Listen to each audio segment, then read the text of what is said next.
सभी को नमस्कार। गुरु, आखिर गुरु है क्या? गुरु का मतलब होता है गु और रू। गु मतलब अंधकार, रू मतलब प्रकाश। अंधकार से प्रकाश की ओर। जो हमें अंधकार से प्रकाश की ओर ले जाता है वो गुरु कहलाता है।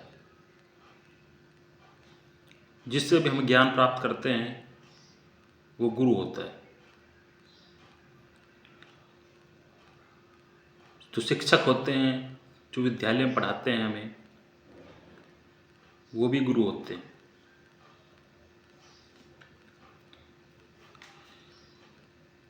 गुरु कोई भी हो सकता है। जिससे भी आपको सीखते हो वो आपका गुरु है। कहते हैं ना कि अगर आपने एक कुत्ते से भी सीखा है कुछ तो समझो वो भी आपका गुरु है। एक कहानी भी पढ़ी थी मैंने ऐसे कि किसी के 17 गुरु थे, उसमें एक गुरु उसका कुत्ता भी था। कि वो भिक्षा पात्र लेकर, एक सन्यासी था, उसने अहंकार था थोड़ा कि मैं भिक्षा पात्र लिए घूमता हूँ। वैसे छोटा सा अहंकार था। कहते हैं ना, अहंकार जो होता है वो किसी भी चीज़ का भी हो सकता है। जो एक दिन उसने देखा कि कुत्ता बिना भिक्षा पात्र के भी खाना खा रहा है, पानी पी रहा है, तो उसने फिर उसको भी त्याग दिया और उससे भी ये सीखा कि इसकी भी ज़रूरत नहीं है, इसके बिना भी रहा जा सकता है। तो गुरु कोई भी हो सकता है, लेकिन सदगुरु होता है तो बड़े भाग्यशाली को मिलता है। सदगुरु कौन होता है? सदगुरु वो होता है जो सत्य तक पहुंच गया हो और जिसमें सामर्थ्य है कि वो आपको ही पहुंचा दे। सदगुरु वो होता है जिसके सहायता से आप जहां पर गुरु पहुंचा है वहां पर आप पहुंच जाओ, वो सदगुरु होता है। सत्य के मार्ग की तरफ अग्रसर जो कर दे वो सदगुरु होता है। और सदगुरु, हर कोई सदगुरु नहीं होता। जिसने अपनी आत्मा को पा लिया, जिसने अपने आप को जान लिया, वो सदगुरु कहलाता है। अब क्वेश्चन ये उठता है कि सदगुरु को हम कैसे पहचाने, हमें कैसे मिलेगा?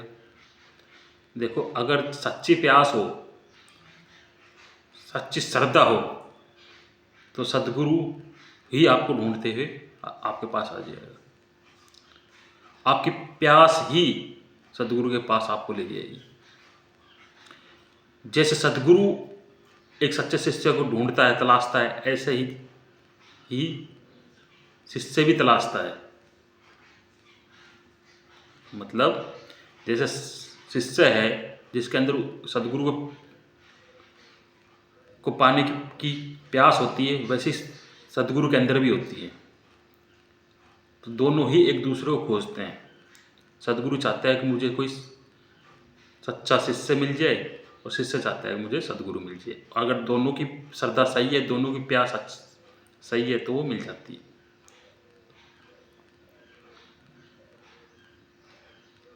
एक कहानी मैंने सुनी है कि एक इंसान को किसी आदमी पर बहुत ज़्यादा श्रद्धा थी और वो उसको अपने सदगुरु के समान ही समझता था। हालांकि वो सदगुरु जो था वो सदगुरु के लायक था नहीं, वैसे थे, लेकिन जो शिष्य था उसमें अपूर्ण श्रद्धा थी अपने सदगुरु के प्रति, अपने गुरु के प्रति। तो उसी श्रद्धा के बल पर वो पानी पे चल गया। जब उसको गुरु ने देखा कि यार इतनी तो मेरे अंदर भी श्रद्धा नहीं है, मैं ही नहीं चल सका, लेकिन देखो मेरे शिष्य चल रहे हैं। तो अगर आपकी श्रद्धा सच्ची है ना, तो आपकी वो श्रद्धा ही आपको उस अनुभव तक ले जाएगी जिसके लिए आप की वो प्यास है। और जो सद्गुरु होता है ना, जो एक्चुअल में सद्गुरु होता है, उसकी पहचान क्या है? मैं तो कहता हूं कि सद्गुरु की पहचान करने में आप लगोगे, क्योंकि आप उस तक पहचान ही आप पहुंचे ही नहीं तो उसको पहचानोगे कैसे? भाई आपने तो उसके स्टेज तक तो पहुंचे ही नहीं ना। सदगुरु तो आपको पहचान लेगा कि इसमें सच्ची श्रद्धा है कि नहीं है, लेकिन आप सदगुरु कैसे पहचानोगे? ये तो बहुत बड़ा क्वेश्चन है ना। क्यों? आपके पास कोई मापदंड ही नहीं है उसको पहचानने का, कि वो तो बहुत बड़ी स्टेज पे पहुंचे हुए हैं और आप कैसे, अगर आप ही उसको पहचान लग गए, आप ही उसका विवेचन करने लग गए कि ये सदगुरु है, ये गुरु है, तो आप ही बड़े हो गए ना उससे। तो आपने उसका मापदंड नाप लिया उसको, तो आप सदगुरु को नहीं पहचान पाओगे। सदगुरु आपको पहचान लेगा, लेकिन सदगुरु को आप नहीं पहचान पाओगे। तो आपको सबसे पहले अपने अंदर श्रद्धा उत्पन्न करनी है, जिसके प्रति आपके दिल में श्रद्धा उत्पन्न हो जाए, जिसके गुरु के पास आपका हृदय का तालमेल बैठ जाए, उससे आप नाता जोड़ लो। वो ही सीढ़ी आपको धीरे धीरे सदगुरु के पास पहुंचा देगी। और जिससे आपका नाता जुड़ा, उसके प्रति अपने हृदय को एक कर दो, और जो अपने आप को ही धीरे धीरे ज्ञान होता चला जाएगा। वो रस, जब तक आपको रस, कहते हैं सदगुरु के पास तो अपार रस है, वो रस चूकता नहीं है। अगर आपका हृदय तालमेल खा रहा है, वो रस आपको मिल रहा है, तो आप सही दिशा में हो। अगर आपका हृदय तालमेल नहीं खा रहा है, अब आप जबरदस्ती अगर पीछे लगे हो उसके, कि आपने तो ये सोच लिया कि मेरे गुरु है, बस मैं तो उसी के पीछे लगा रहूँगा, और बेशक आपके अंदर कुछ भी वो हृदय आपका गदगद नहीं हो रहा, वो रस आप में नहीं बह रहा हो, आप वही दुखी हो, वही पीड़ित हो, और आपने गुरु बना रखा है, वो गुरु नहीं है। उसको तो आप वहाँ से तो किनारा करने में ही आपको फायदा है, उससे तो निकल जाओ, हाथ जोड़ लो वहाँ से। तो वो आपका गुरु नहीं है, वो सदगुरु नहीं हो सकता। सदगुरु के साथ तो हृदय मेल खाएगा, वह तालमेल खाएगा। जहाँ तालमेल खा जाए, वो गुरु है, वो सदगुरु है। और जब तालमेल ना खाए, वहाँ से किनारा कर लेना ही समझदारी है। मैं तो ये नहीं कहता कि सदगुरु हो, अगर कोई सदगुरु है और आपका उससे के प्रति श्रद्धा नहीं है, वो आत्मज्ञान को प्राप्त है, लेकिन आपके अंदर श्रद्धा नहीं है उसका प्रति, इसका मतलब ये नहीं है कि वो सदगुरु नहीं है। वो सदगुरु हो सकता है, लेकिन आपके लायक नहीं है वो। आपकी उसके साथ तालमेल नहीं बैठ रहा, आपकी रसधार उसके साथ नहीं बन रही, आपका मिलाप उसके साथ नहीं बन पा रहा है, दिल से दिल नहीं मिल रहा है, तो आप उससे दूर ही रहो, आप उससे किनारा ही करो। आप ऐसे सदगुरु को ढूंढो जिससे आपका हृदय मिल सके, श्रद्धा आप उमड़ सके। लेकिन ये उसके पास जाने से ही आपको पता लगेगा, उसके पास समर्पण करने से ही आपको पता लगेगा। बिना समर्पण दूर दूर रहे तो आपको ये भी ज्ञात नहीं हो पाएगा कि, तो श्रद्धा, सच्ची श्रद्धा करनी ही पड़ेगी। मन एक शुद्ध अंतःकरण लेकर आपको उसके पास जाना पड़ेगा, तभी आपको अनुभव हो पाएगा कि हाँ ये है। अगर आप पहले ही किसी के बारे में नेगेटिव सोच के अगर किसी के प्रति जाओगे, तो वो कितने ही कहते हैं ना, घड़ा अगर मोधा रखा हो तो कितनी बारिश हो जाओ, पानी भरता है? नहीं भरता है ना उसमें। तो ऐसी आप में कहते कितना ही बुद्धि हो, कितने कुछ हो, अगर आप में श्रद्धा नहीं है ना, आपका घड़ा मोदा है ना, तो आप कोई फायदा नहीं है, चाहे सदगुरु आपका कितने ही बरस ले, चाहे कितनी ही परमात्मा की बारिश कर दे आपके ऊपर, आप खाली ही रहोगे। तो सबसे पहले आपके दिमाग में गुरु के प्रति नेगेटिव थॉट आपको बाहर निकालनी ही पड़ेगी। और जो गुरु आपको अपने से बांधता है, समझो वो भी गुरु नहीं है। गुरु वही है जो अपने से पार करे। जैसे आप किसी नाव को लेकर एक नदी को पार करते हैं, और फिर बाद में क्या आप नदी, उस नाव को, नदी को पार करने के बाद सिर पर ढोते हो? नहीं ढोते हो ना। नदी को पार कर गए तो आप उसको धन्यवाद दो और सीधे निकल जाओ। ऐसे ही गुरु है, ऐसे गुरु है। गुरु को आप उनसे सीखो, आप उनका रस लो, ज्ञान लो, और फिर बाद में जो सच्चा गुरु है, जब उसको देख लगेगा कि हाँ ये अब पहुँच गया स्टेज के ऊपर, वो खुद ही बोल देगा कि आप अब आगे बढ़ो। वो अपने से पार कराएगा। आपके कोई भी बीमार हो, आप दवाई ले रहे हो, क्या दवाई जस्ट ठीक होने के बाद भी लेते रहोगे? नहीं लेते रहोगे। तो गुरु एक वेद है, वो आपकी बीमारियां है उसको सही करता है, स्वस्थ करता है। आप सही हो जाओ तो फिर ठीक है, मैं धन्यवाद दो गुरु को और आगे बढ़ो। गुरु वही जो आपको परमात्मा से मिला दे। सदगुरु वही कहलाता है जो आपको परमात्मा से मिला दे। जो अपने से मिलाए, अपने तक ही सीमित रखे तो नहीं। एक और कहानी बोलता हूं मैं।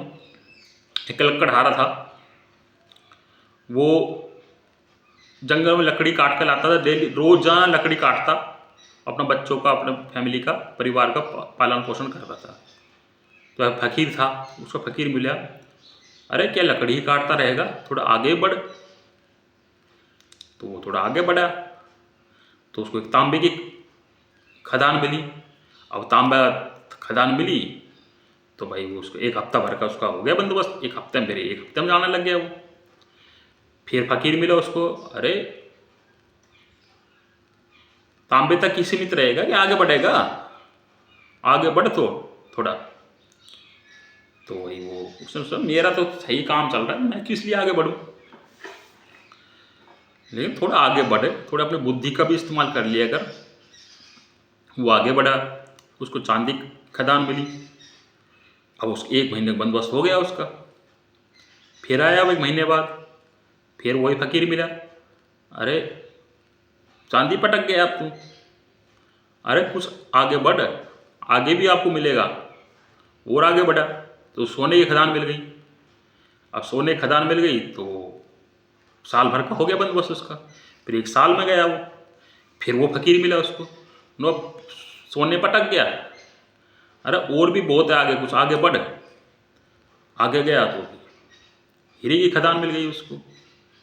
अब हीरे की खदान मिल गई तो कई साल बाद फिर गया। फिर वो फकीर बहुत बूढ़ा हो गया था उस समय। फकीर बोला, अरे और आगे बढ़। अब क्या आगे बढ़ूं, अब तो मेरे पास सब कुछ है, और भी बहुत कुछ है, आगे बढ़। तो आगे वो फकीर ही मिला उसको, और फकीर के चरणों में उसने सिर रखा, और जो शांति की धारा, जो शांति की, आनंद की वर्षा उसके चरणों में हुई, वो अनुपम था। वो हीरे सोने चांदी से बहुत बड़ा बहुमूल्य चीज थी। लेकिन फिर सदगुरु ने बोले, अरे आगे बढ़, अब क्या है, अब तो आपके चरणों में सब कुछ स्वर्ग मिल रहा है, मुझे बहुत आनंद मिल रहा है। नहीं, आगे बढ़। जब तक तेरे अंदर ही, देखो सदगुरु के पास जाना पड़ता है तो समर्पण करना पड़ता है, अपने अहंकार को छोड़ना पड़ता है। बिल्कुल अपने अहंकार को छोड़ दिया, सदगुरु के समर्पण हो गया तो समझ लो सदगुरु मिल गया। अपने अहंकार का समर्पण कर दिया, समझ लो आप शिष्य हो गए। अहंकार का समर्पण नहीं किया तो आप शिष्य नहीं हुए। एक साथ जब शिष्य अपने अहंकार को छोड़ता है तो शिष्य के साथ साथ एक सदगुरु का जन्म होता है। ठीक है, लेकिन सदगुरु ने कहा थोड़ा और आगे बढ़, मतलब मुझे भी छोड़। परमात्मा के पास तो न तो सदगुरु का सहारा होता है और ना ही शिष्य का, सब किसी का कोई सहारा नहीं होता, वहां पर सिर्फ परमात्मा ही होता है। तो सदगुरु वही होता है जो अपने से भी पार कर दे। वो सदगुरु नहीं होता जो अपने से पे ही अटका दे आपको।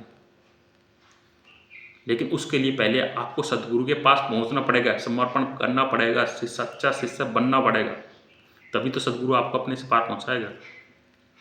डायरेक्ट तो आपको छलांग लगाएगा नहीं। तो आप शुरुआत में ये मत सोचें कि मुझे परमात्मा को प्राप्त करना। आप सदगुरु को पाओ, जिससे भी आपका हृदय का तालमेल बैठे उससे आप लगो, जुड़ो। आपकी वो हृदय, आपका वही सुख वही आनंद ही आपको पार कर देगा, आपको मन को पवित्र करता चला जाएगा, आपका हृदय को पवित्र करता चला जाएगा, और वही आपको धीरे धीरे ज्ञान होता चला जाएगा, वही आप आगे बढ़ते चले जाओगे, अपना आप मिलता चला जाएगा। वो परमात्मा है, वो अपना आप पहुंचा देगा, उसके सबको देखता है वो, कि चींटी से लेके हाथी तक सबको देखता है वो। आप उसकी तरफ एक कदम बढ़ाओगे तो आपकी तरफ 10 कदम बढ़ाता है। करो तो सही। और ये कहानी मैंने कही है कि लकड़हारा धीरे धीरे संपत्तियों को पार करते करते हुए सदगुरु के पास पहुंचा, फिर परमात्मा के पास पहुंचा। इस कहानी से ये शिक्षा मिलती है कि एकदम छलांग मत लगाना किसी, सब कुछ छोड़ के चले गए, सन्यासी बन गए, बाबा जी बन गए, नहीं। संसार में अनुभव, संसार में रहो, उसे अनुभव लो, उसे सीखो। संसार परमात्मा का ही बनाया हुआ है, संसार को परमात्मा विरोधी नहीं है। जो ये कहते हैं संसार को परमात्मा विरोधी मानते हैं, संसार को परमात्मा अपोजिट मानते हैं, वो गलत मानते हैं। एक तो वो संसार को परमात्मा को दुश्मन समझते हैं, और फिर पूछो उनसे कि संसार किसने बनाया? परमात्मा बनाया। अरे संसार ने बनाया है तो परमात्मा को अपने विरोधी क्यों बनाएगा? तो संसार परमात्मा का विरोधी नहीं है, ये आपका अनुभव, इसी से अनुभव लेकर ही आप उस तक पहुंचोगे। बिना इसके अनुभव के आप नहीं पहुंच सकते। इसमें अंदर तक घुसना पड़ेगा आपको, हर चीज का अनुभव लेना पड़ेगा। भोग से, धन से, कामनी कांचन से डरना नहीं है। इनकी आंखों में आंखें मिलाकर इनका सामना करना है, इनसे गुजरना है। जब आप परिपक्व हो जाओगे तब आपका उस परमात्मा से मिलन होगा। धन्यवाद।